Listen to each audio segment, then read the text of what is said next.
서울의 심장부, 가장 호화로운 그랜드 엘리시안 호텔의 크리스탈 볼룸은 대한민국 상류층의 모든 것을 담아내고 있었다.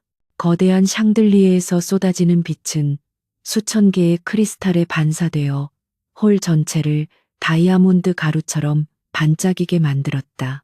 하얀 장미와 백합으로 장식된 버진 로드는 순결함과 부유함의 극치를 보여주었고, 공기 중에는 값비싼 향수와 은은한 꽃향기가 뒤섞여 꿈결 같은 분위기를 자아냈다. 오늘은 JK그룹의 절대 군주 권지훈 회장과 그의 오랜 연인 민서연의 세기의 결혼식이 열리는 날이었다. 제단 앞에 서 있는 권지훈은 흠잡을 데 없이 완벽했다. 최고급 원단으로 제작된 턱시도는 그의 넓은 어깨와 탄탄한 몸을 더욱 돋보이게 했고, 조각처럼 잘생긴 얼굴은 어떤 감정도 드러내지 않은 채 냉정함을 유지했다. 하지만 그의 깊은 눈동자 속에는 누구도 읽을 수 없는 공허함과 아주 희미한 슬픔이 자리 잡고 있었다. 5년 전 끔찍한 사고로 아내를 잃은 후 그의 시간은 멈춰버렸다. 민서연은 그 멈춰버린 시간을 억지로 다시 흐르게 하려는 존재였다. 결혼 행진곡이 울려 퍼지자 홀의 거대한 문이 열리고 순백의 웨딩드레스를 입은 민서연이 아버지의 팔짱을 끼고 모습을 드러냈다. 그녀의 얼굴에는 승리자의 미소가 가득했다. 5년이었다. 강하나라는 여자가 사라진 후 권지훈의 곁을 차지하기까지 꼬박 5년이 걸렸다.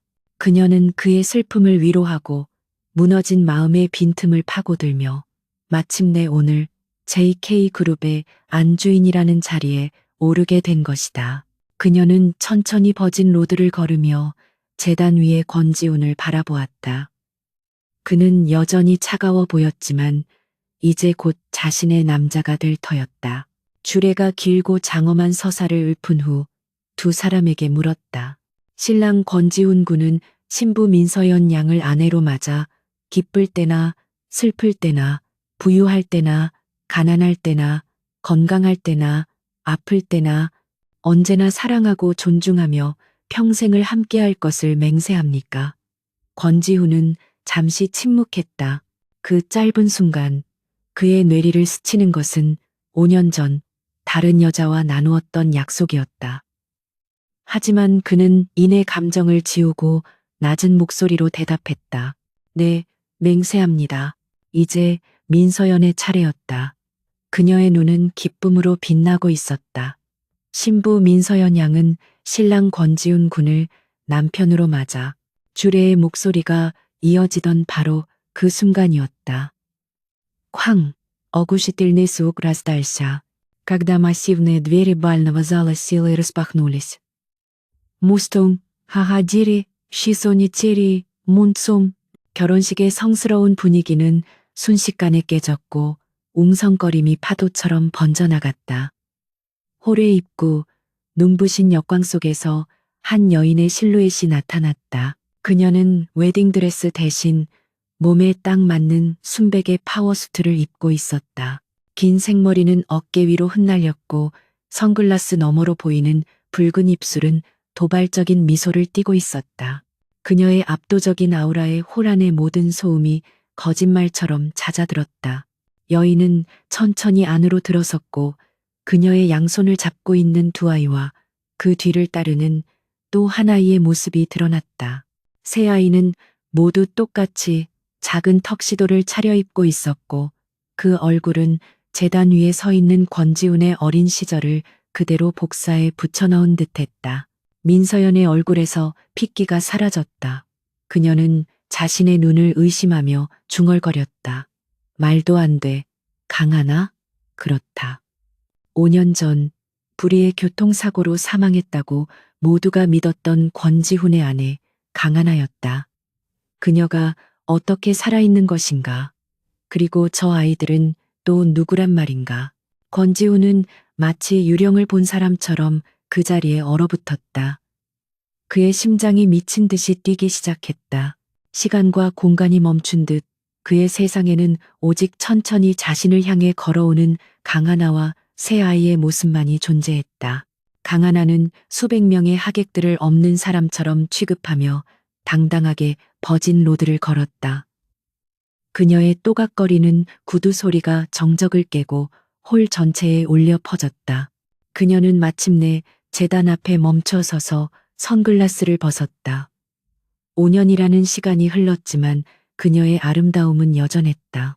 아니, 과거의 청순함 대신 이제는 누구도 함부로 대할 수 없는 강인함과 냉철함이 그 자리를 채우고 있었다. 그녀는 먼저 창백하게 굳어버린 민서연을 경멸 어린 시선으로 훑어본 후 권지훈에게 시선을 고정했다. 5년 만이네요, 권지훈 씨. 그녀의 목소리는 얼음처럼 차가웠지만 이상하게도 또렷하게 홀 전체에 울렸다. 권지훈은 아무 말도 할 수 없었다. 그의 입술이 희미하게 떨리며 그녀의 이름을 불렀다. 하나. 강하나는 비웃음이 섞인 미소를 지었다. 그래요, 나예요. 당신의 죽었다던 아내, 강하나. 당신이 장례식까지 치러주며 내 존재를 세상에서 지워버린 바로 그 여자. 그녀의 말은 비수처럼 날아와 권지훈의 심장에 밝혔다. 하객들은 충격과 경악 속에서 숨을 죽였다. 대한민국 최고의 기업 JK그룹 회장의 결혼식에서 죽은 전처가 아이들과 함께 나타나다니, 이것은 그 어떤 막장 드라마보다 더 충격적인 사건이었다. 기자들은 미친 듯이 카메라 셔터를 눌러댔다. 내일 아침 모든 신문의 일면을 장식할 역사적인 순간이었다.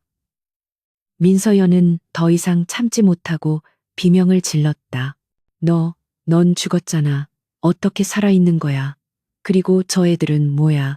강하나는 민서연에게는 눈길조차 주지 않고 자신의 양옆에 선 아이들의 어깨를 부드럽게 감쌌다. 그리고 권지훈을 향해 다시 입을 열었다. 그녀의 목소리에는 이제 한치의 망설임도 없었다.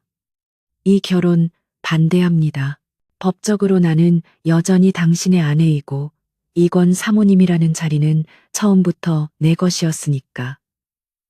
그녀는 잠시 말을 멈추고 아이들을 한 걸음 앞으로 내세웠다. 세 아이는 조금도 주눅들지 않고 자신들의 아버지일지도 모르는 남자를 똑바로 쳐다보았다. 그리고 이 아이들은 당신이 그토록 원했던 당신의 핏줄, 권씨 가문의 후계자들이에요.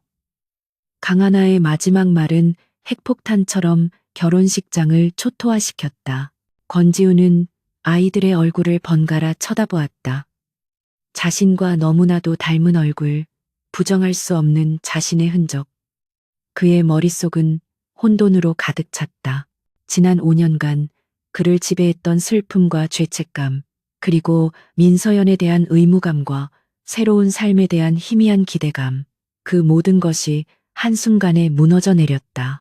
강하나는 자신이 만들어낸 혼란의 중심에서 홀로 고고하게 서 있었다. 그녀의 눈은 승자의 여유로 빛나고 있었다. 이것은 단지 시작일 뿐이었다. 5년간 자신에게서 모든 것을 빼앗아간 사람들에게 처절한 복수를 하기 위한 서막. 그녀는 자신을 배신한 남자와 자신을 죽이려 했던 여자, 그리고 그들을 둘러싼 모든 거짓을 심판하기 위해 지옥에서 돌아왔다. 결혼식장은 아수라장이 되었고 권지훈은 망연자실한 표정으로 강하나와 새 아이에게서 눈을 떼지 못했다. 결혼식장의 혼돈을 뒤로하고 권씨 저택으로 향하는 차 안은 숨막히는 정적으로 가득 차 있었다. 운전대를 잡은 권지훈의 손등에는 하얗게 핏줄이 솟아 있었다. 그의 시선은 정면을 향해 고정되어 있었지만 머릿속은 수만 가지 질문과 감정이 뒤엉켜 폭풍우를 이루고 있었다. 5년 죽은 줄로만 알았던 아내가 자신의 아이들이라고 주장하는 3명의 아이들과 함께 돌아왔다. 이 모든 것이 현실이라는 감각이 없었다. 마치 지독하게 긴 악몽을 꾸고 있는 것만 같았다. 조수석에 앉은 강하나는 창밖으로 스쳐 지나가는 서울의 야경을 무심하게 바라보고 있었다. 그녀의 옆모습은 5년 전과 다름없이 아름다웠지만 예전의 따뜻하고 부드러운 분위기는 온데간데 없고 칼날 같은 차가움만이 남아 있었다. 뒷좌석에 앉은 세 아이는 이 어색하고 무거운 분위기 속에서도 조금도 동요하지 않았다. 아이들은 그저 작은 창문을 통해 자신들을 둘러싼 새로운 환경을 조용히 관찰하고 있을 뿐이었다. 그 모습은 아이답지 않게 놀랍도록 침착했다. 차가 마침내 육중한 철문을 지나 권씨 저택의 광활한 정원 안으로 들어섰을 때 저택의 모든 불이 환하게 켜져 있었다. 현관 앞에는 집안의 모든 고용인들이 두 줄로 도열해 있었다. 그들은 새로운 안주인이 될 민서연을 맞이할 준비를 하고 있었지만 차에서 내리는 인물은 그들의 예상을 완전히 뒤엎었다.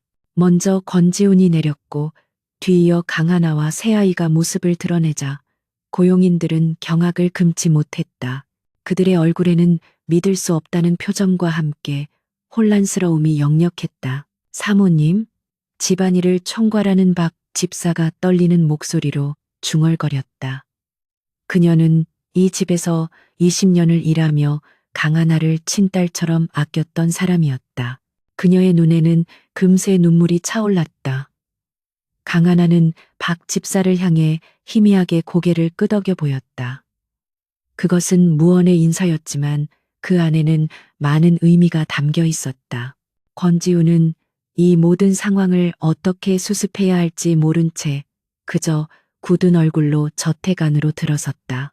강하나 역시 아이들의 손을 잡고 조금의 망설임도 없이 그 뒤를 따랐다. 넓은 거실의 값비싼 소파에 앉아서도 누구 하나 먼저 입을 열지 않았다. 무거운 침묵을 깬 것은 권지훈이었다. 그는 마침내 감정을 억누른 채 강하나를 정면으로 바라보며 물었다. 설명해. 지난 5년간 어디서 뭘 한 거지? 그리고 이 아이들, 정말 내 아이들이 맞아? 그의 목소리에는 분노와 원망, 그리고 한 가닥 희망이 뒤섞여 있었다. 강하나는 그의 시선을 피하지 않고 차분하게 대답했다. 아이들은 유전자 검사를 해보면 알게 될 거예요. 당신도 부정할 수 없도록 내가 어디 있었는지는 당신이 굳이 알 필요 없는 과거일 뿐이에요. 그녀의 쌀쌀맞은 대답에 권지훈의 미간이 좁혀졌다. 알 필요가 없다고? 내 아내가 5년 동안 죽은 줄 알았는데 그가 언성을 높이는 순간 그들의 곁에 조용히 서 있던 아이 중 하나, 가장 어른스러워 보이는 진우가 앞으로 나섰다. 어머니는 휴식이 필요하십니다. 법적인 문제는 변호사를 통해 논의하시는 게 좋을 것 같습니다. 5살 아이의 입에서 나왔다고는 믿을 수 없는 냉철하고 논리적인 말에 권지우는 순간 할 말을 잃었다. 그는 아이를 멍하니 쳐다보았다. 아이의 눈빛은 자신을 쏙 빼닮아 있었다. 바로 그때 현관문이 거칠게 열리며 민서연이 들이닥쳤다. 그녀의 얼굴은 눈물과 분노로 얼룩져 있었고 완벽했던 웨딩드레스는 구겨져 엉망이었다. 그녀는 이성을 잃은 채 강하나에게 달려들며 소리쳤다. 강하나, 네가 어떻게 감히 이 집에 발을 들여놔. 여긴 내 집이야. 당장 여기서 꺼져. 그녀는 강하나의 머리채라도 잡을 기세였지만 강하나는 눈 하나 깜짝하지 않았다. 오히려 그녀보다 먼저 움직인 것은 아이들이었다. 시아가 재빨리 강하나의 앞을 막아섰고 민주는 민서연을 향해 차가운 눈빛을 보냈다. 아줌마, 우리 엄마한테 손대지 마세요. 민준의 목소리는 아이답게 맑았지만 그 안에 담긴 경고는 섬뜩할 정도였다. 민서연은 아이의 말에 잠시 주춤했지만 이내 다시 악을 썼다. 뭐, 아줌마. 이 버릇없는 것들. 너희 같은 근본도 없는 애들이 여길 어디라고. 그녀는 고용인들을 향해 손가락질하며 명령했다. 다들 뭘 보고만 있는 거야. 저 여자와 저 더러운 애새끼들을 당장 밖으로 끌어내. 하지만 고용인들은 누구 하나 움직이지 않았다. 그들은 혼란스러운 눈으로 권지훈과 강하나를 번갈아 쳐다볼 뿐이었다. 강하나는 그때서야 자리에서 일어나 민서연에게 다가갔다. 그녀는 민서연의 눈을 똑바로 보며 나지막이 하지만 힘주어 말했다. 이 집의 안주인은 아직 법적으로 나 강하나야. 그리고 네가 더럽다고 말한 이 아이들은 JK그룹의 유일한 상속자들이지. 그러니 누가 이 집에서 나가야 할지는 명백하지 않나. 민서연 씨? 그녀의 말에 민서연은 얼굴이 새하얗게 질렸다. 그녀는 구원을 요청하는 눈빛으로 권지훈을 바라보았지만 권지훈은 아무 말도 하지 않았다. 그의 마음 역시 혼돈 그 자체였다. 궁지에 몰린 민서연은 다른 방법을 썼다. 그녀는 갑자기 연약한 표정을 지으며 눈물을 흘리기 시작했다. 지훈 씨, 나 당신 아이를 가졌어요. 우리 아이는 어떡해요? 5년 동안 당신 곁을 지킨 건 나였잖아요. 그런데 어떻게 나한테 이럴 수 있어요? 그녀의 충격적인 고백에 거실의 공기는 다시 한번 얼어붙었다. 하지만 이때 조용히 태블릿을 만지고 있던 시아가 고개를 들며 말했다. 거짓말, 산부인과 기록 조회해봤는데 임신 기록 없어요. 지난주에 방문한 건 피부과 리프팅 시술 때문이던데. 시아의 폭로에 민서연은 비명에 가까운 소리를 질렀다. 네가 뭘 안다고 짓거려. 그녀는 아이의 태블릿을 빼앗으려 했지만 시아는 가볍게 몸을 피했다. 권지훈은 이제 민서연을 향한 의심의 눈초리를 거둘 수 없었다. 아이의 말이 사실이라면 그녀는 이 상황을 모면하기 위해 끔찍한 거짓말까지 한 것이다. 강하나는 이 모든 상황을 지켜보며 옅은 미소를 지었다. 그녀의 천재적인 아이들은 그녀에게 가장 강력한 무기였다. 그날 밤 강하나는 아이들과 함께 저택에서 가장 큰 방, 즉 안방을 차지했다. 그곳은 원래 권지훈과 그녀가 함께 쓰던 방이었고 민서연이 그토록 차지하고 싶어 했던 공간이었다. 민서연은 손님방으로 밀려나는 굴욕을 견뎌야 했다. 권지훈은 자신의 서재에 틀어박혀 밤새도록 술을 마셨다. 그는 책상 위에 놓인 강하나의 옛 사진을 바라보았다. 사진 속에서 환하게 웃고 있는 그녀의 모습 위로 오늘 본 차갑고 강인한 그녀의 얼굴이 겹쳐졌다. 권씨 저택에서의 길고 긴 전쟁은 그렇게 첫날 밤에 막을 올리고 있었다. 권씨 저택에서의 첫날 밤이 지나고 긴장감 속에서 아침이 밝았다. 거대한 식탁에 마주 앉은 권지훈과 강하나, 그리고 그 사이에 어색하게 앉아있는 민서연 사이에는 얼음장 같은 침묵만이 흘렀다. 세 아이는 어른들의 싸움에는 아랑곳하지 않는다는 듯 태연하게 자신들 앞에 놓인 음식을 먹고 있었다. 하지만 그들의 눈은 조용히 식탁 위의 역학관계와 어른들의 미묘한 표정 변화를 분석하고 있었다. 그들은 어머니인 강하나가 이 낯선 곳에서 홀로 싸우고 있다는 것을 본능적으로 알고 있었다. 그날 밤 강하나가 깊이 잠든 척 눈을 감고 있을 때 안방의 한 구석에서 작은 그림자 3개가 모였다. 희미한 태블릿 불빛이 아이들의 진지한 얼굴을 비추었다. 가장 먼저 입을 연 것은 첫째 진우였다. 그는 두 동생을 둘러보며 나이답지 않은 결의에 찬 목소리로 말했다. 이대로는 안 돼. 어머니 혼자 싸우게 둘 순 없어. 우리가 증거를 찾아야 해. 저 여우 같은 아줌마를 이 집에서, 그리고 우리 인생에서 영원히 쫓아낼 결정적인 증거를. 진우의 말에 둘째 시아와 막내 민준이 동시에 고개를 끄덕였다. 그들의 눈빛은 5살 아이의 것이라고는 믿기 어려울 정도로 총명하고 날카로웠다. 작전 회의는 짧고 명료했다. 각자 가장 잘하는 분야를 맡아 민서연의 모든 것을 파헤치기로 한 것이다. 목표는 단 하나, 민서연의 가면을 벗기고 그녀가 저지른 죄를 세상에 드러내는 것이었다. 아이들의 조용하지만 무서운 계획이 시작되는 순간이었다. 시아의 임무는 디지털 세계의 유령이 되는 것이었다. 그녀의 작은 손가락이 태블릿 위에서 현란하게 춤을 추기 시작했다. 화면에는 복잡한 코드와 암호화된 데이터들이 쉴 새 없이 스쳐 지나갔다. 첫 번째 목표는 민서연의 개인 금융 정보였다. 그녀는 국내 최고 수준을 자랑하는 은행의 보안 시스템을 비웃기라도 하듯 몇 분 만에 가볍게 돌파해버렸다. 수년간의 거래 내역이 화면에 펼쳐지자 시아의 눈이 반짝 빛났다. 그녀는 특히 5년 전 어머니의 사고가 있었던 시점을 중심으로 자금 흐름을 추적했다. 그리고 마침내 발견했다. 사고 발생 이틀 전 민서연의 개인 계좌에서 거액의 돈이 유령 회사로 보이는 법인 계좌로 송금된 기록. 그리고 그 유령 회사는 바로 다음 날 전과 기록이 있는 한 남자에게 비슷한 액수의 돈을 입금했다. 퍼즐의 첫 번째 조각이 맞춰지는 순간이었다.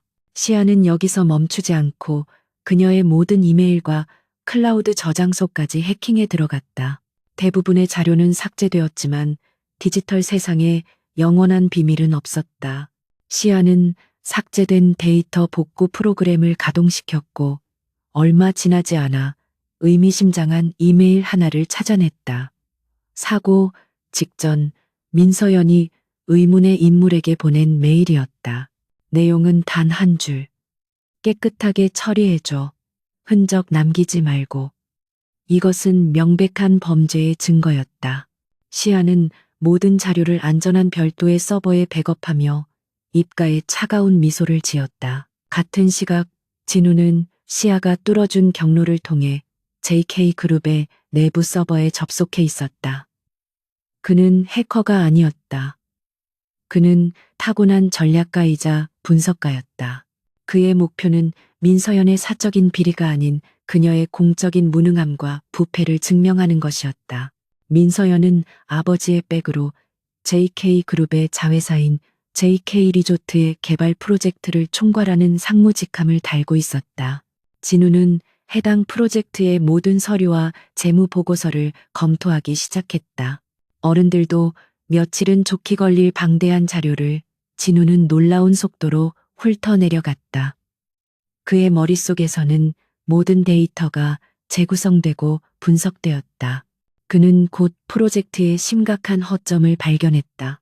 민서연은 리조트 건설에 필요한 자재를 납품하는 하청업체를 선정하면서 시세보다 훨씬 비싼 가격의 계약을 맺고 그 차액을 리베이트로 돌려받고 있었다. 명백한 횡령이자 배임이었다. 그는 즉시 이 모든 내용을 정리하여 하나의 완벽한 보고서를 작성했다.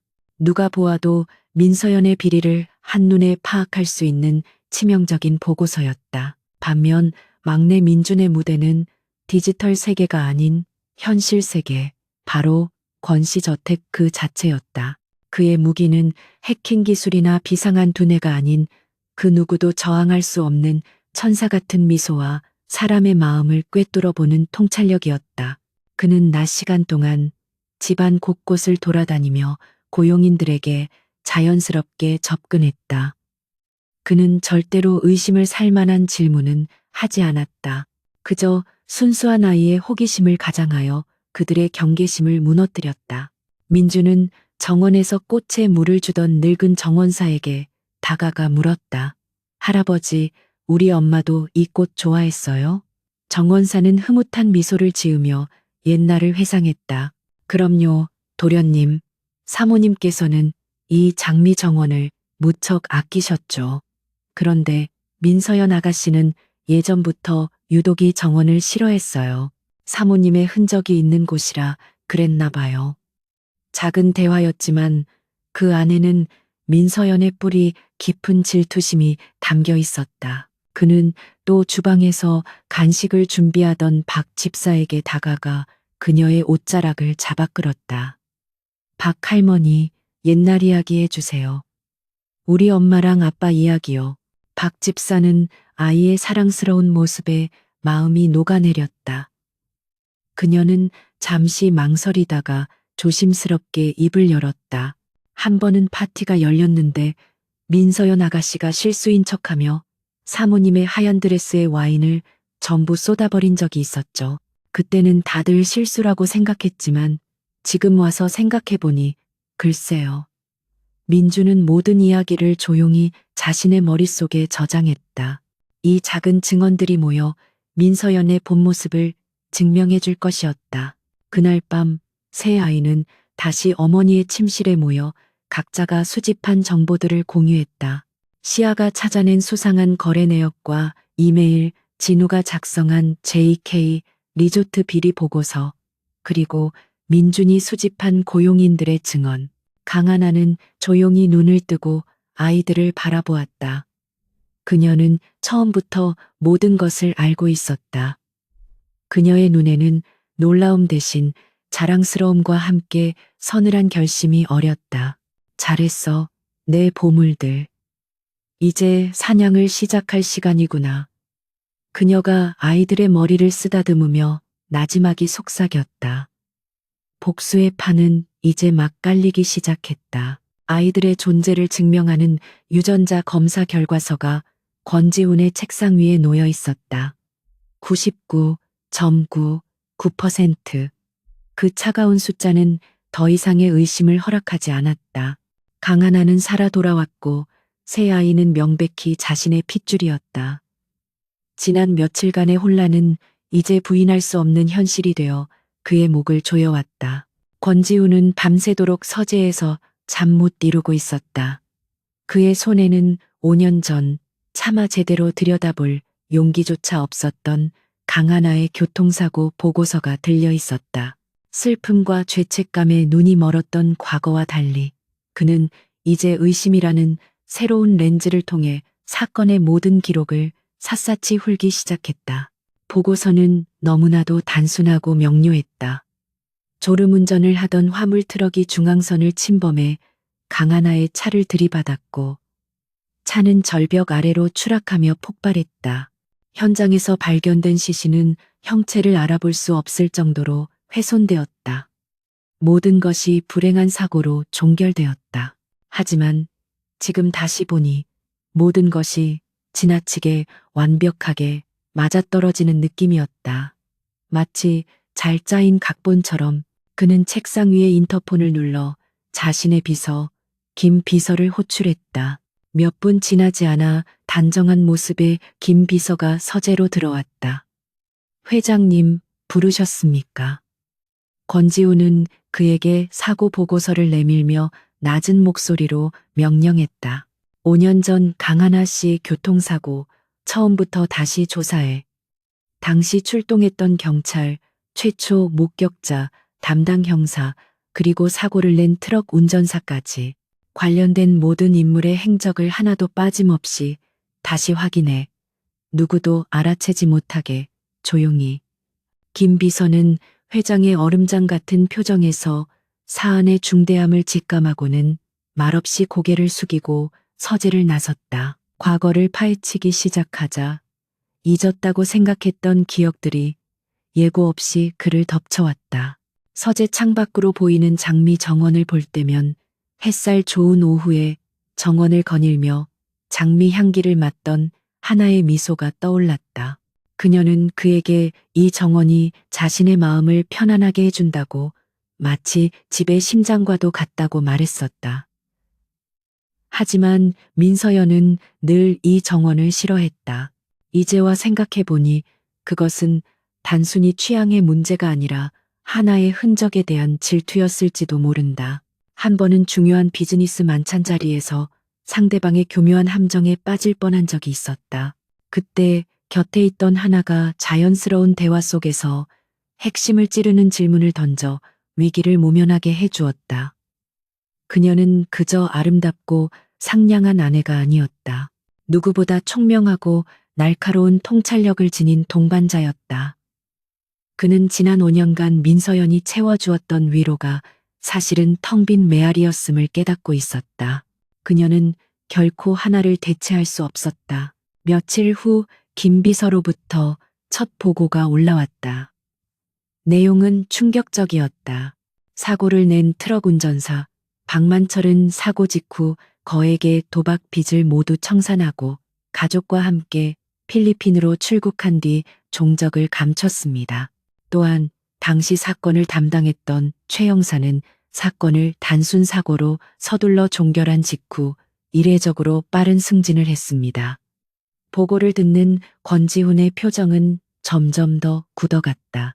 우연이라고 하기에는 너무나도 의심스러운 정황들이었다. 이것은 사고가 아니라 철저히 계획된 범죄였다. 강하나는 권지훈이 과거를 파헤치고 있다는 것을 이미 알고 있었다. 그녀는 복수를 서두르지 않았다. 대신 그가 스스로 진실에 도달할 수 있도록 미묘한 단서들을 던져주었다. 어느 날 저녁 식사 자리, 모두가 모인 가운데 그녀는 혼잣말처럼 중얼거렸다. 그러고 보니 그 트럭 운전사 이름이 박만철이었죠. 참 불쌍한 사람이었어요. 도박빚 때문에 가족들까지 고생이 심했다던데 사고 이후에 어떻게 다 갚고 외국으로 떠날 돈이 생겼는지 모르겠어요. 그녀의 말에 민서연의 포크를 쥔 손이 미세하게 떨리는 것을 권지우는 놓치지 않았다. 강하나는 민서연이 아니라 자신을 똑바로 쳐다보며 말을 이었다. 누군가 양심의 가책이라도 느껴서 거액의 보상금이라도 쥐어준 걸까요? 그것은 명백한 도발이었다.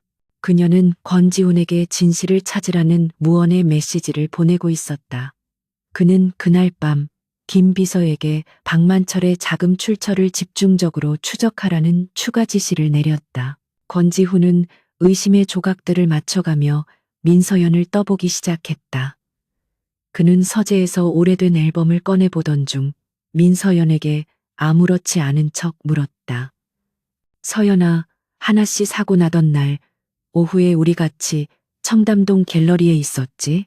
민서연은 잠시 당황한 듯 했지만 이내 미소를 지으며 대답했다. 그럼요. 지훈 씨.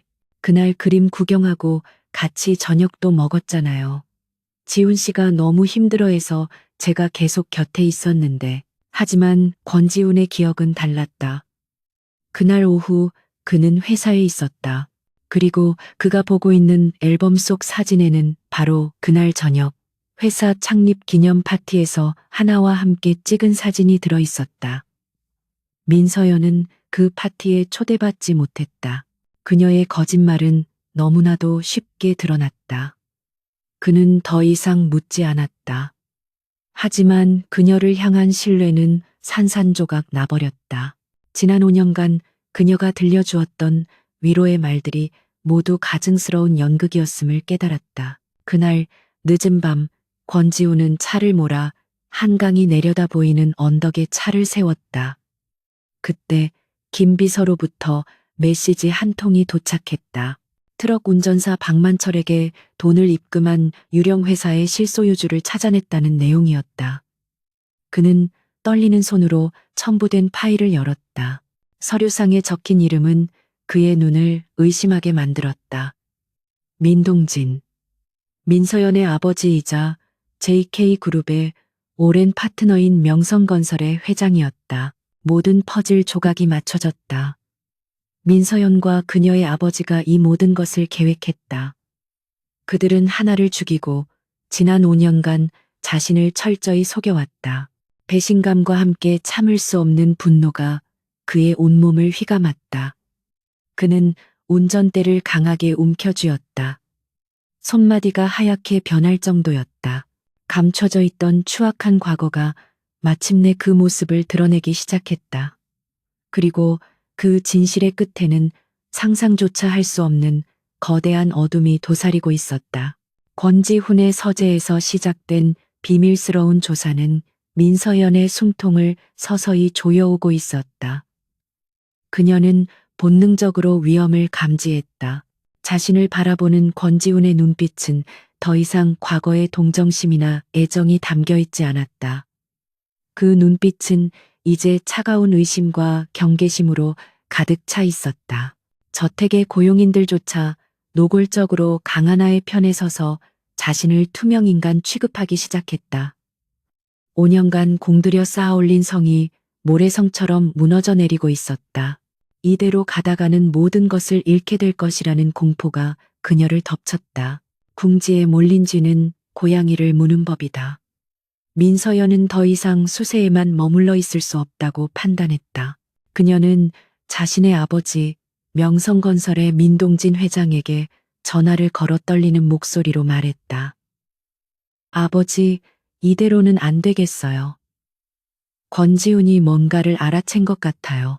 강하나 그 여자를 이 집에서, 아니, 이 세상에서 완전히 끝내버려야 해요. 수화기 너머로 잠시 침묵이 흐른 뒤 노회한 사업가의 차가운 목소리가 들려왔다. 알았다. 이제 우리가 먼저 움직일 때다. 민동진 회장의 반격은 JK그룹의 심장부를 겨냥했다. 그는 JK그룹의 주요 파트너사이자 대주주 중 하나로서 자신에게 우호적인 이사들을 움직이기 시작했다. 이사회 내부에서는 권지훈 회장의 리더십에 대한 의문이 제기되었다. 죽은 아내가 갑자기 나타난 충격으로 회장의 판단력이 흐려졌으며 정체불명의 아이들까지 집에 들여 회사의 위신을 실추시키고 있다는 악의적인 소문이 퍼져나갔다. 동시에 명성건설은 JK 리조트 프로젝트의 공사를 고의로 지연시키며 권지훈을 재정적으로 압박하기 시작했다. 기업 내외부의 압박이 거세지는 동안 민서연은 강하나를 사회적으로 매장시킬 치명적인 계략을 실행에 옮겼다. 그녀의 목표물은 JK그룹이 사활을 걸고 추진 중인 차세대 신재생 에너지 정부 프로젝트였다. 이 프로젝트의 입찰 제안서에는 JK그룹의 핵심 기술과 미래 전략이 모두 담겨 있었다. 그녀는 회사 내부에 심어둔 자신의 정보원을 통해 이 극비 문서를 손에 넣었다.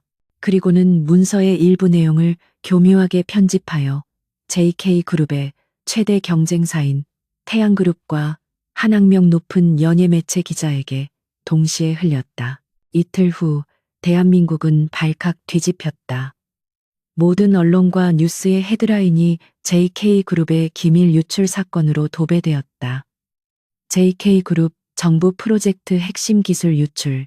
범인은 누구인가? 5년 만에 돌아온 죽은 아내. 그녀는 스파이인가? 등의 자극적인 제목의 기사들이 쏟아져 나왔다. 익명의 제보자, 즉 민서연 측이 제공한 정보에 따르면 기밀이 유출된 IP 주소는 권 씨 저택 내부였으며 강하나가 돌아온 시점부터 새로 사용되기 시작한 비인가 회선이었다. 모든 정황 증거가 강하나를 범인으로 지목하고 있었다. 5년간의 행적이 묘연했던 미스터리한 여자. 돌아오자마자 회사의 운명이 걸린 중요 정보가 새어나갔다. 여론은 걷잡을 수 없이 악화되었다. 강하나는 한순간에 남편의 회사를 파멸시키기 위해 돌아온 악녀가 되어 있었다. JK그룹의 주가는 폭락했고 긴급 이사회가 소집되었다. 이사회는 권지훈을 성토하는 비난의 장으로 변했다. 민동진 회장의 충실한 신복인 한 이사가 자리에서 일어나 권지훈을 향해 소리쳤다. 회장님, 저 여자가 회장님 댁에 들어온 이후로 회사에 이런 끔찍한 일이 벌어졌습니다. 회장님의 사적인 감정 때문에 회사가 무너지는 것을 보고만 있을 수는 없습니다. 당장 저 여자를 내쫓고 검찰에 수사를 의뢰해야 합니다. 다른 이사들도 동조하며 그를 압박했다. 바로 그때 회의실 문이 열리고 민서연이 비통한 표정으로 들어섰다. 그녀는 마치 모든 것을 감내하는 비련의 여주인공처럼 행동했다. 지훈 씨, 그리고 여러 이사님들. 저도 정말 마음이 아픕니다. 하지만 지금은 회사를 위해 냉정한 결단을 내리셔야 할 때입니다. 그녀의 말은 권지훈에게 내리는 최후 통첩과도 같았다. 강하나를 버리고 자신과 회사를 선택하라는 무언의 압박이었다. 권지훈은 사면 초가에 빠졌다. 모든 증거와 정황, 그리고 사람들이 강하나를 범인으로 지목하고 있었다. 그날 저녁 무거운 발걸음으로 저택에 돌아온 권지훈은 거실 소파에 앉아 태연하게 뉴스를 보고 있는 강하나를 발견했다. TV 화면에서는 자신의 얼굴에 모자이크가 처리된 채 희대의 스파이처럼 묘사되고 있었다. 그는 그녀에게 다가가 이사회에서 있었던 일을 모두 털어놓았다. 그의 얼굴에는 피로와 고뇌가 가득했다. 모든 설명을 들은 강하나는 TV를 끄고 조용히 그를 돌아보았다. 그녀는 변명하거나 당황하지 않았다. 대신 그의 눈을 똑바로 응시하며 단 하나의 질문을 던졌다. 그래서 당신은 나를 믿어요. 권지훈 씨? 그녀의 목소리는 놀랍도록 차분했다. 하지만 그 안에는 너무나도 많은 의미가 담겨 있었다. 그것은 지난 5년간의 원망, 배신감, 그리고 어쩌면 아직 남아있을지 모를 희미한 믿음에 대한 시험이었다. 권지우는 깊은 혼란에 빠졌다. 이성은 그녀를 의심하라고 소리치고 있었다. 하지만 그의 마음속 깊은 곳에서는 다른 목소리가 들려왔다. 자신이 사랑했던 강하나는 절대로 이런 짓을 할 사람이 아니라는 목소리. 그의 결정은 그녀와의 관계를 영원히 끝내거나 혹은 민씨 일가와의 전면전을 선포하는 것이 될 터였다. 기나긴 침묵 끝에 그는 마침내 입을 열었다. 믿어. 권지훈의 믿어라는 한마디는 강하나에게 굳게 닫혀있던 마지막 빗장을 풀어주었다. 그녀는 그가 자신을 버릴 수도 있다고 생각했다. 5년의 공백과 민서연이 만들어낸 교묘한 함정 앞에서 그의 신뢰를 얻는 것은 불가능에 가까운 일이었다. 하지만 그는 그녀를 선택했다. 그 순간 두 사람 사이의 분위기는 고뇌와 의심에서 벗어나 차가운 결의와 전략으로 가득 찼다. 그녀는 권지훈을 보며 희미하게 미소 지었다. 믿어줘서 고마워요. 이제부터는 우리가 아니라 그들이 진짜 지옥을 맛보게 될 테니까. 강하나는 더 이상 자신의 계획을 숨기지 않았다. 그녀는 권지훈을 아이들이 기다리고 있는 안방으로 이끌었다. 방 안에서 세 아이는 마치 작은 사령관들처럼 노트북과 태블릿을 앞에 두고 그를 기다리고 있었다. 권지훈이 들어서자 진우는 조금도 망설이지 않고 자신이 분석한 JK 리조트 프로젝트의 비리 보고서를 화면에 띄웠다. 이어서 시아는 민서연의 자금 흐름과 5년 전 사고의 진실을 암시하는 증거들을 보여주었다. 권지우는 눈앞의 광경을 믿을 수가 없었다. 자신의 5살짜리 아들딸이 대한민국 최고의 전문가들도 해내기 어려운 일들을 해낸 것이다.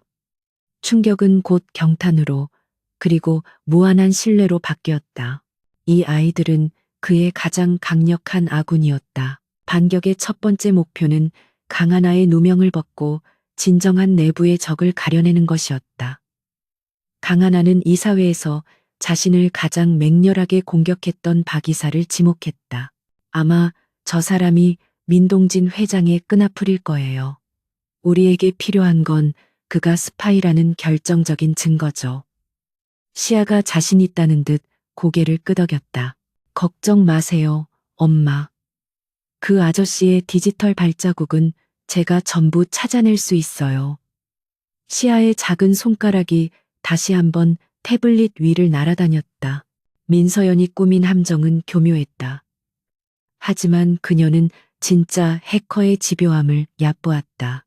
시아는 JK그룹의 메인 서버에 남겨진 아주 미세한 데이터 파편들을 추적했다. 그리고 마침내 찾아냈다. 기밀 데이터가 권 씨 저택의 IP를 경유하기 직전 최초로 접근된 곳은 바로 박 이사의 개인 사무실 컴퓨터였다. 그는 데이터를 자신의 비서 명의로 된 대포폰으로 옮긴 뒤 다시 저택의 와이파이망을 해킹해 유출시킨 것처럼 위장했던 것이다. 더 나아가 시아는 박 이사의 차명 계좌로 최근 민동진 회장의 유령 회사로부터 거액의 돈이 입금된 사실까지 밝혀냈다. 빼도 박도 못할 증거였다. 강하나는 이 증거를 이사회가 아닌 가장 신뢰도 높은 언론사의 탐사보도 전문 기자에게 넘겼다. 불은 불로 다스려야 했다. 여론으로 자신을 공격했다면 똑같이 여론으로 응징해 주는 것이 그녀의 방식이었다. 다음 날 아침 JK그룹 기밀 유출, 범인은 내부이사, 명성건설과의 검은 커넥션 의혹이라는 단독 기사가 터져 나왔다. 세상은 다시 한번 뒤집혔고 전날까지 강하나를 비난하던 여론은 순식간에 그녀를 동정하는 쪽으로 돌아섰다. 누명은 벗었지만 회사의 위기는 아직 끝나지 않았다. 경쟁사인 태양그룹이 이미 JK의 입찰 정보를 손에 넣은 이상 기존의 계획으로는 승산이 없었다. 철수를 주장하는 이사들의 목소리가 높아졌다. 바로 그때 권지우는 아들 진우가 내놓은 비장의 카드를 꺼내들었다. 진우는 정부가 제시한 사업 계획에 근본적인 허점을 파고들어 전혀 새로운 방식의 대체 기술을 제안했다. 그것은 JK그룹이 오래전 개발해 두었지만 사업성이 없어 묻어두었던 비활성 특허 기술을 활용하는 획기적인 아이디어였다. 이 계획대로라면 태양그룹이 가진 정보는 한순간에 쓸모없는 휴지 조각이 되어버릴 터였다. 권지우는 다시 소집된 긴급 이사회에서 진우의 계획을 전략기획실의 새로운 비상대책으로 발표했다. 처음에는 반신반의하던 이사들도 계획의 치밀한 논리와 압도적인 비용 절감 효과, 그리고 경쟁사의 허를 찌르는 창의성에 혀를 내둘렀다. 회의실을 가득 채웠던 절망은 새로운 희망과 흥분으로 바뀌었다. 권지훈은 아들의 천재성에 감탄하며 이 싸움에서 반드시 이길 수 있다는 확신을 가졌다. 이제 마지막 단계가 남았다. 대중 앞에 강하나의 존재를 명확히 각인시키는 것이었다. 권지훈은 JK그룹의 이름으로 공식 기자회견을 열었다. 수많은 카메라 플래시가 터지는 가운데 그는 강하나의 손을 잡고 단상에 섰다. 그는 먼저 박 이사의 비리와 그 배후에 민동진 회장이 있음을 폭로하며 명성건설과의 모든 파트너십을 공식적으로 파기한다고 선언했다. 민씨 일가를 향한 전면전 선포였다. 그리고 마침내 마이크는 강하나에게 넘어갔다. 그녀는 대중 앞에 처음으로 자신의 목소리를 드러냈다. 하지만 그녀는 자신의 개인적인 고통이나 억울함을 호소하지 않았다. 대신 JK그룹이 새롭게 제시할 신재생 에너지 프로젝트의 청사진을 전문가적인 식견으로 차분하고 논리정연하게 설명하기 시작했다. 진우가 만든 계획을 완벽하게 자신의 것으로 소화해낸 그녀의 모습은 스캔들의 주인공이 아닌 유능하고 자신감 넘치는 전략가 그 자체였다. 기자들과 전국의 생중계로 이를 지켜보던 사람들은 모두 그녀의 압도적인 카리스마에 숨을 죽였다. 기자회견이 끝난 후 세상은 다시 한번 강하나라는 이름으로 들끓었다. 하지만 이번에는 비난이 아닌 경애와 찬사였다. 그날 저녁 권 씨 저택의 가족들은 함께 TV 뉴스를 보고 있었다. 화면 속 당당한 자신의 모습을 보던 강하나의 곁에서 막내 민준이 감탄하며 말했다. 엄마, 정말 세상에서 제일 멋져요. 그 말에 강하나는 지난 5년간 처음으로 진심으로 환하게 웃었다. 적의 가장 강력한 공격은 그녀의 가장 화려한 데뷔 무대가 되었다.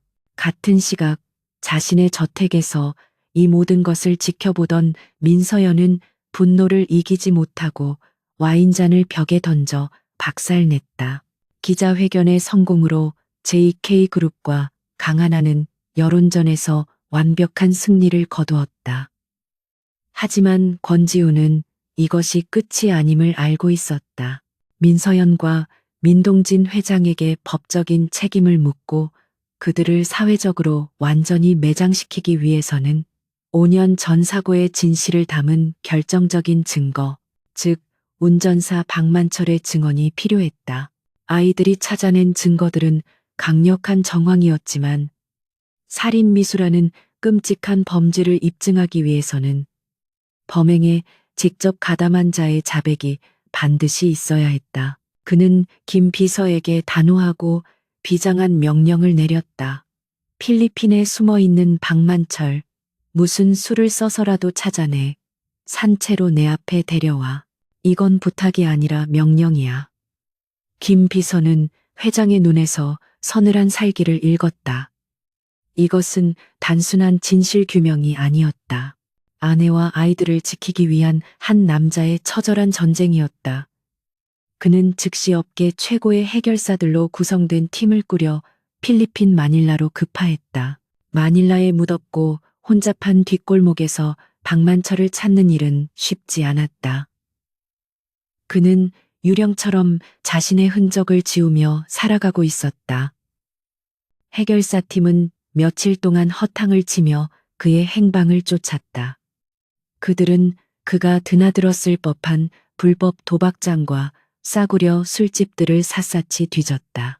시간은 촉박했고 민씨 일가 역시 박만철이라는 유일한 약점을 제거하기 위해 사람을 보냈을지도 모르는 일이었다.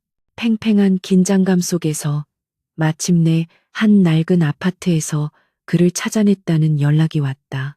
며칠 후 박만철은 비밀리에 한국으로 이송되어 서울 외곽에 있는 권지훈의 개인 별장에 감금되었다. 5년 전보다 훨씬 더 늙고 초췌해진 그는 공포와 죄책감에 찌들어 완전히 망가져 있었다. 권지훈은 단둘이 그를 마주했다. 박만철은 처음에는 필사적으로 모든 것을 부인했다. 그저 불행한 사고였을 뿐이라고 자신은 아무것도 모른다고 되뇌었다. 그는 민씨 일가의 보복을 죽음보다 더 두려워하고 있었다. 권지훈은 그를 위협하거나 폭력을 쓰지 않았다. 대신 그는 박만철의 눈앞에 살아있는 강하나의 사진을 내려놓았다. 그리고 이어서 새 아이가 환하게 웃고 있는 사진을 보여주었다. 당신 때문에 이 아이들은 5년 동안 아버지가 누군지도 모르고 자랐어. 당신에게도 아들이 있다고 들었는데 보고 싶지 않나? 그의 낮은 목소리가 조용한 방안을 울렸다. 그는 박만철에게 2가지 선택지를 제시했다. 민씨 일가의 개로 살다가 모든 죄를 뒤집어쓰고 감옥에서 썩거나 아니면 모든 진실을 털어놓고 새로운 삶을 살 기회를 얻거나. 박만철의 눈빛이 심하게 흔들렸다. 그는 아이들의 사진에서 눈을 떼지 못했다. 지난 5년간 매일 밤 악몽처럼 그를 괴롭혔던 죄책감이 마침내 그의 마지막 방어선을 무너뜨렸다. 그는 결국 오열하며 바닥에 무릎을 꿇었다. 그리고 모든 것을 자백하기 시작했다. 그의 입에서는 지난 5년간 묻어두었던 추악하고 잔혹한 진실이 본물처럼 터져나왔다. 민서연, 그 여자가 시켰습니다.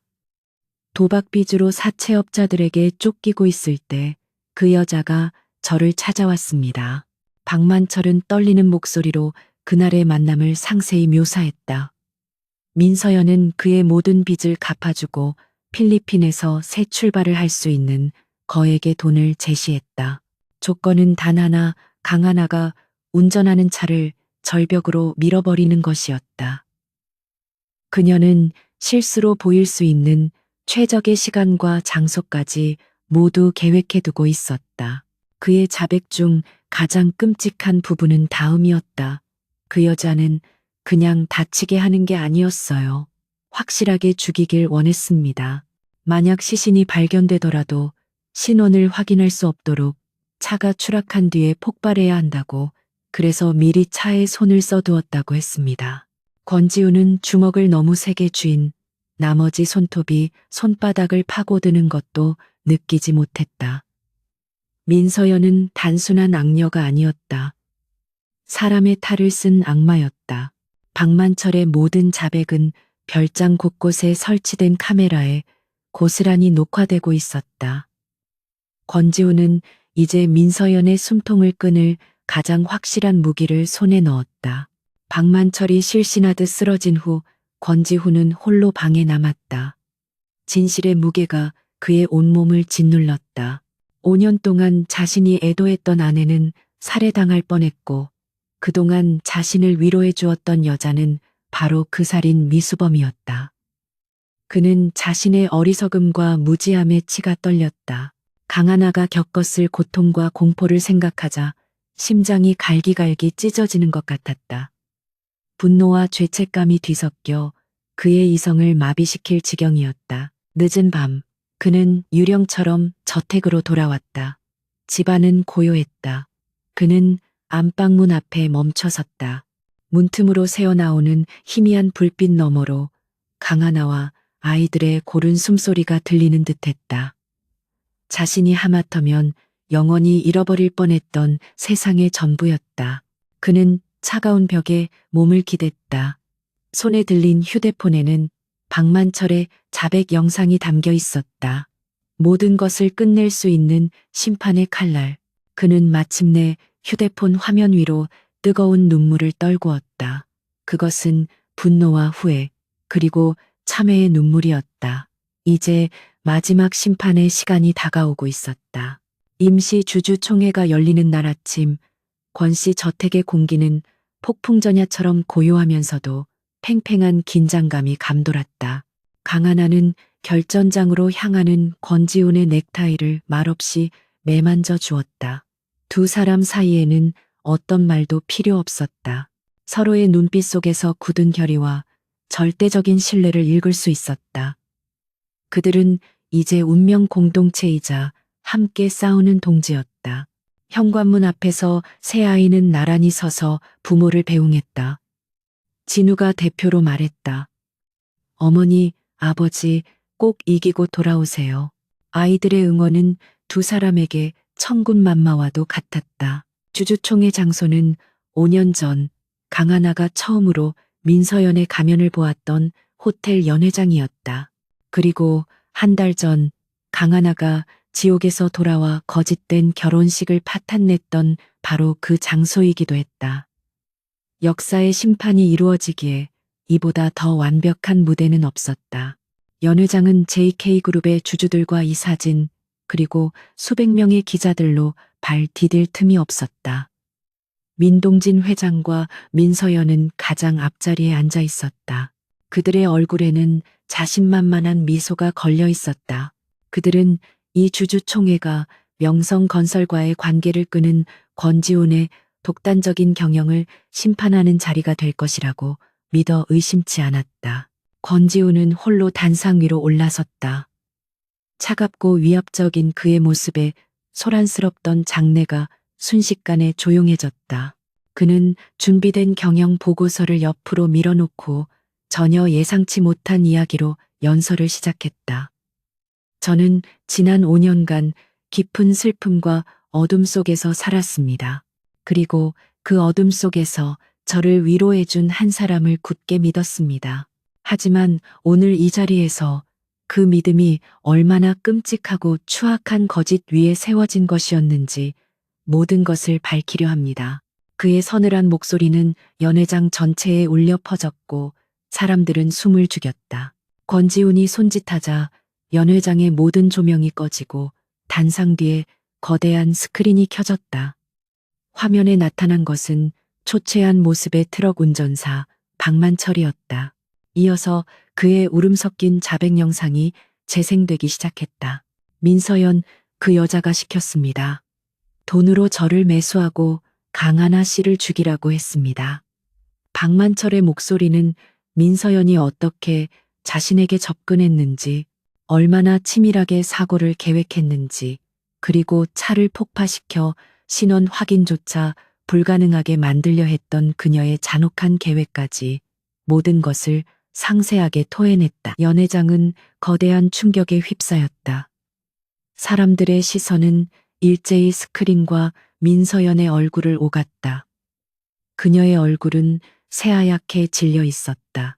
자신만만했던 미소는 사라지고 경악과 공포만이 남아 있었다. 아버지 민동진 회장 역시 잿빛이 된 얼굴로 스크린을 응시하고 있었다. 영상이 끝나고 권지훈은 차가운 목소리로 다음 증거들을 제시했다. 민동진 회장의 유령 회사가 박만철에게 거액을 송금한 금융거래 내역, 박 이사를 매수하여 회사의 기밀을 빼돌린 증거, 그리고 민서연이 총괄하던 JK 리조트 프로젝트의 막대한 횡령 및 배임 내역까지 모든 증거가 공개되자 연회장의 조명이 다시 켜졌다. 수백 개의 카메라 플래시가 일제히 민서연에게 터졌다. 사냥꾼에서 순식간에 사냥감으로 전락한 그녀는 완전히 궁지에 몰렸다.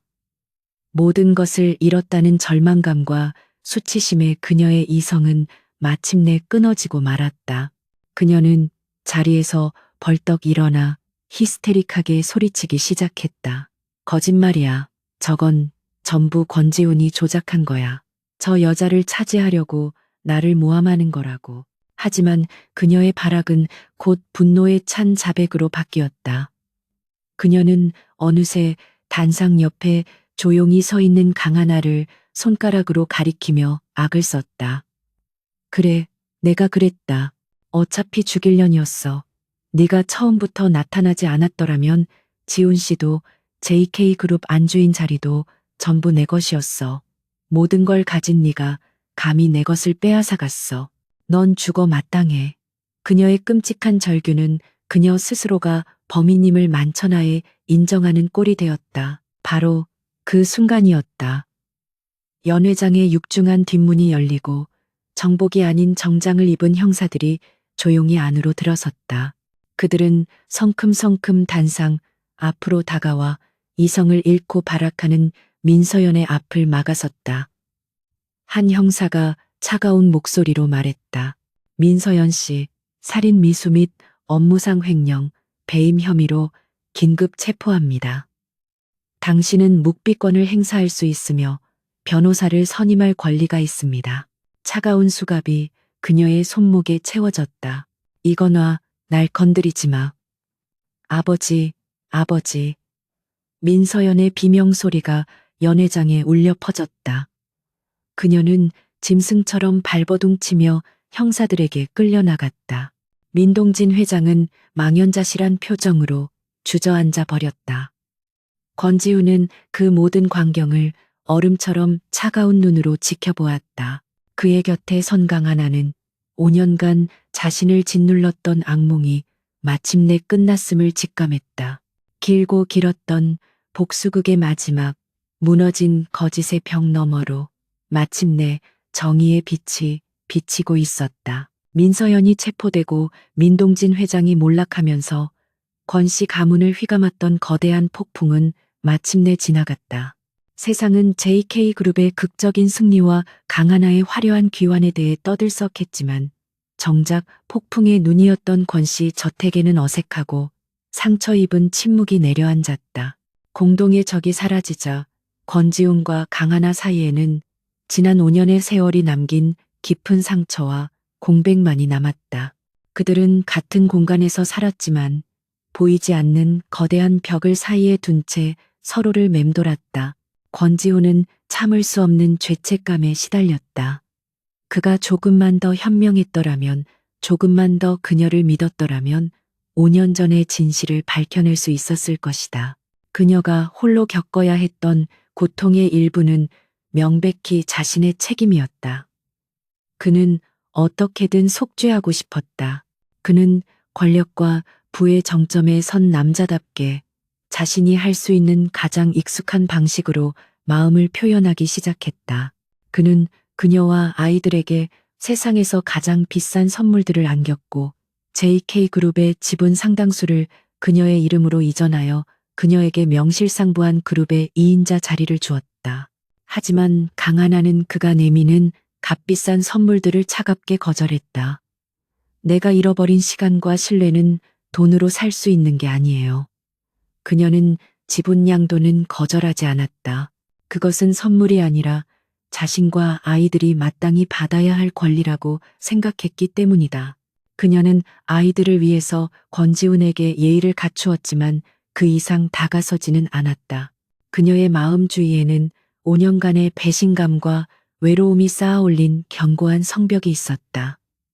그를 다시 믿는다는 것은 그 성벽을 스스로 허물어야 하는 위험한 일이었다. 어른들 사이에 흐르는 냉랭한 기류를 가장 먼저 감지한 것은 아이들이었다.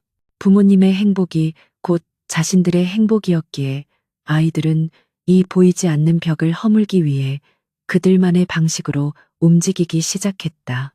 막내 민주는 사랑스러운 애교를 무기로 삼았다. 그는 매일 밤 잠자리에 들 시간이면 권지훈에게는 동화책을, 강하나에게는 자장가를 불러달라고 조르며 두 사람을 한 공간에 억지로 붙들어 놓았다.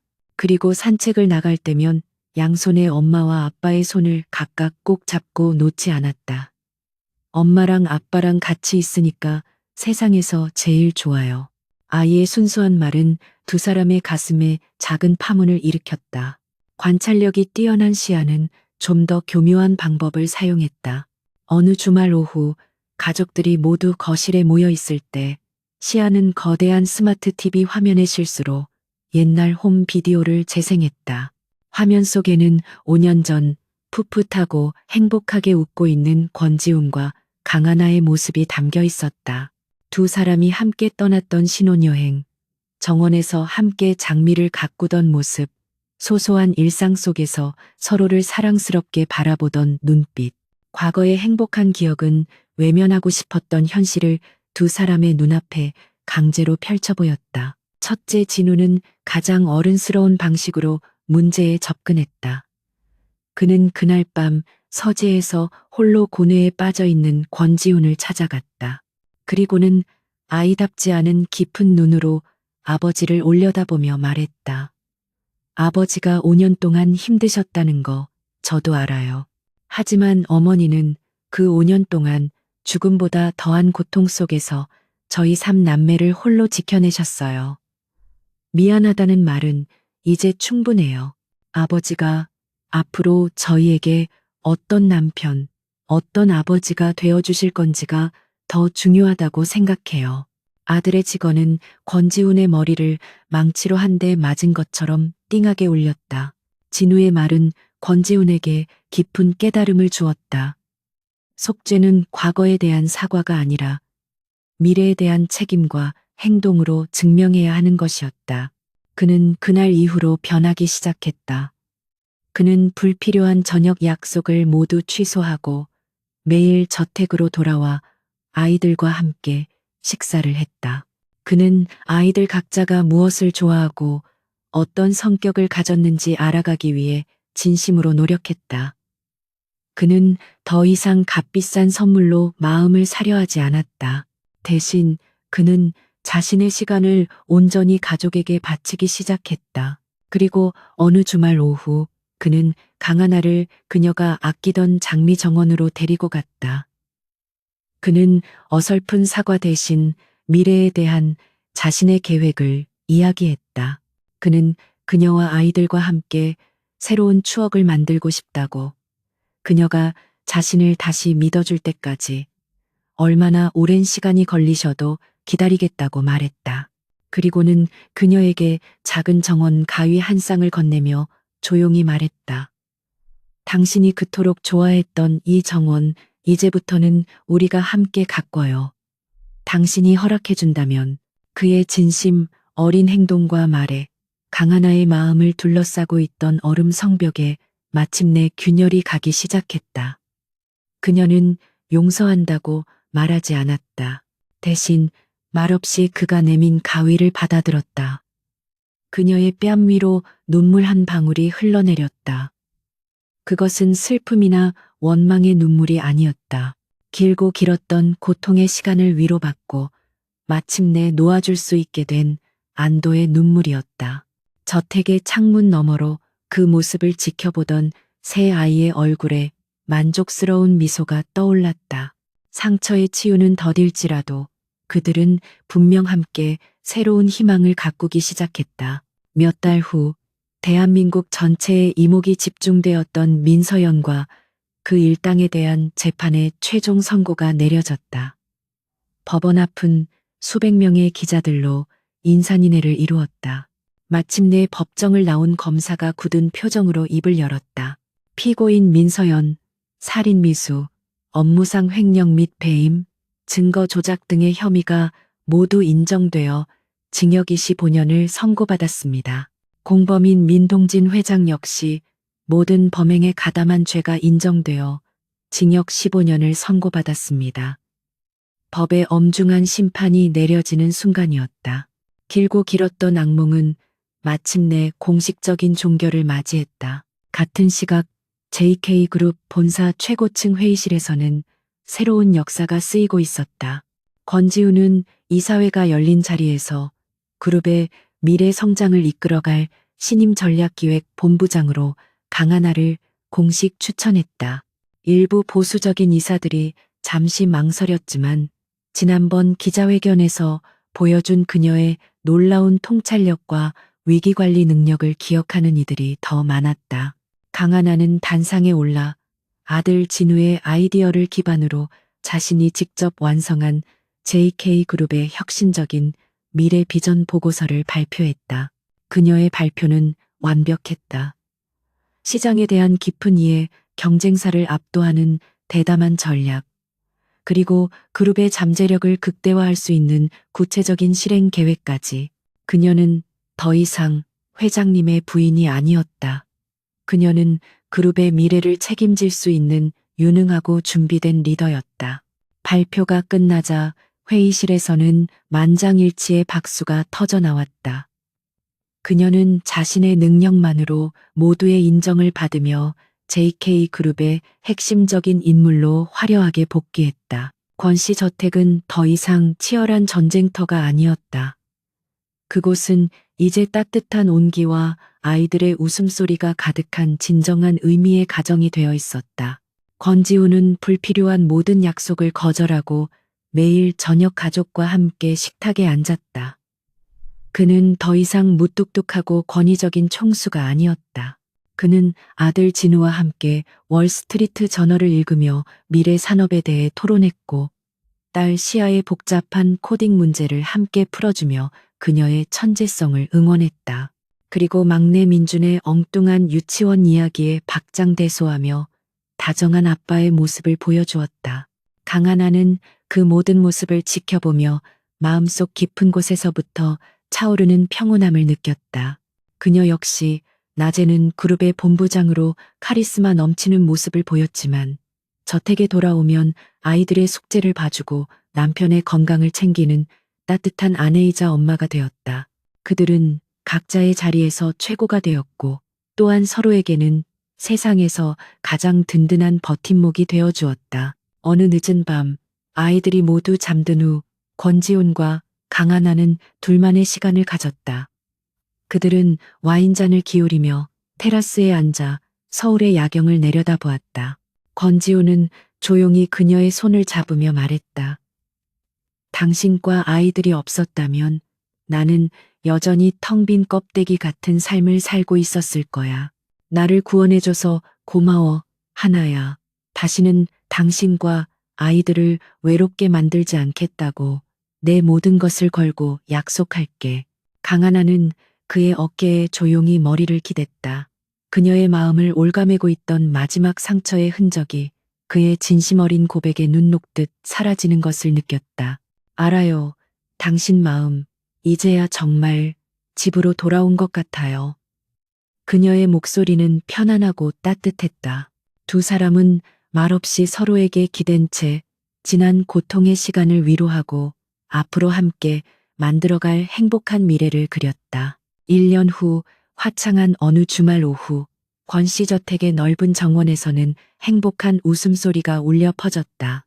권지훈과 강하나는 돗자리에 앉아 뛰어노는 아이들을 흐뭇하게 바라보고 있었다. 그들 옆에 놓인 태블릿에서는 파워커플 권지훈, 강하나의 리더십 아래 JK그룹 시가총액 사상 최고치 경신이라는 뉴스가 흘러나오고 있었다. 훌쩍 자란 진우는 어린이용 경제신문을 읽고 있었고 시아는 자신이 직접 만든 최첨단 드론을 하늘 높이 날리고 있었다. 민주는 가족의 반려견을 상대로 소시지를 걸고 진지하게 협상을 벌이고 있었다. 그 평화롭고 완벽한 풍경 속에서 권지훈은 강하나의 손을 더욱 힘주어 잡았다. 강하나는 그의 손을 마주 잡으며 세상에서 가장 행복한 미소를 지었다. 폭풍우를 이겨낸 권씨 가문은 과거 그 어느 때보다 더 단단하고 강하게 새로운 시대의 찬란한 새벽을 맞이하고 있었다.